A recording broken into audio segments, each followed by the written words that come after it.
Chicos, continuando con nuestra segunda sesión y hablando de toda esta interconexión cerebral que se da en el sistema nervioso, vamos a ver de qué manera las neuronas en el cerebro no están conectadas al azar, sino las que sirven para funciones iguales o semejantes se relacionan entre sí formando grupos o asambleas de neuronas. ¿De qué manera se da esta sinapsis, esta plasticidad neuronal? ¿Sí? ¿Cuándo se da este estímulo y respuesta en el organismo? ¿De qué manera la estructura de la neurona, verdad, es fundamental para toda la cuestión en lo que es el sistema nervioso central? ¿De qué manera se dan estas estructuras principales de la neurona? ¿Sí? Esta célula o soma, ¿de qué manera dan las dendritas, estas ramificaciones y posteriormente el filamento alargado del axón que termina en unos botones sinápticos? ¿De qué manera se dan estas terminaciones nerviosas que precisamente abarcan a través de los órganos de los sentidos, ¿verdad? Nos permiten toda esta cuestión de estímulo y respuesta. ¿De qué manera se conectan? De manera que cualquier área cerebral está conectada directa o indirectamente con numerosas áreas en complicados circuitos. La mayoría de las áreas cerebrales está altamente especializada en funciones específicas. Cuando diferentes áreas necesitan de su cooperación para una determinada función, la conexión entre ellas suele denominarse como una red cognitiva. De este modo, es posible hablar de tantas redes cognitivas como funciones puedan surgir de las actividades entre áreas. Esta interconexión que se da es muy importante para ir entendiendo, ¿verdad?, todo el sentido de las neuronas. Recordemos que esta parte estructural y funcional, que las neuronas son células altamente especializadas en recibir y transmitir información, y esta actividad, la base de toda actividad cerebral. Las neuronas son las unidades de acción del cerebro en función del remitente de la información o del destinatario. Se pueden distinguir tres tipos. Vamos a ir paulatinamente viendo cada una de ellas, compartiéndoles distintas imágenes para ir viendo estas neuronas aferentes o sensoriales que reciben información desde el exterior al cerebro. Las neuronas eferentes que transmiten su información fuera del cerebro hacia los órganos efectores, y las interneuronas cuya información proviene y se dirige desde y hacia otras neuronas. A este grupo pertenece la inmensa mayoría, formando sus interconexiones en una compleja red. Desde el punto de vista de los efectos de su comunicación, la causa, ¿verdad?, en la neurona y su destino se pueden dividir en dos tipos: excitadoras, cuyo mensaje favorece a la activación de las neuronas destinatarias; inhibidoras, cuyo mensaje dificulta la activación de las neuronas destinatarias. Y cabe distinguir tres partes. Hablábamos del soma o cuerpo celular, las dendritas y el axón. Dentro de lo que es estas unidades de acción del cerebro, el soma celular contiene el núcleo con el ADN y es el lugar donde se produce la síntesis de proteína. Las dendritas son extensiones del cuerpo celular en forma de ramificaciones y pueden llegar a ser miles y pueden recibir información de miles de otras neuronas.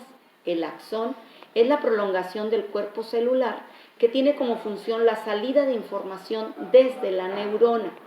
En el transcurso del desarrollo, estos axones van recubriéndose de una sustancia aislante llamada mielina, de composición lípida y de color blanquecino, que es una sustancia que contrasta con el color grisáceo de los cuerpos neuronales, la sustancia gris.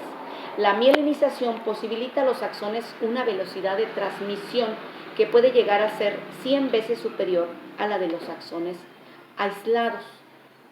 Es importante, chicos, ir recabando, ir viendo todas estas secuencias y circuitos neuronales, de qué manera se da esta unidades de acción del cerebro, cómo viene a darse la sinapsis, cómo se comunican entre sí a través de la sinapsis, que es el punto de conexión entre un botón terminal axónico de la neurona transmisora, ¿sí?, esa neurona presimpática, y un botón terminal déndrico de la neurona receptora. ambos terminales no llegan físicamente a tocarse entre ellos, queda un pequeño espacio, ¿sí? Ese espacio sináptico que es llamado hendidura sináptica. Es importante darnos cuenta, chicos, la importancia de ir conociendo las partes estructurales de las funciones de la neurona, ¿sí?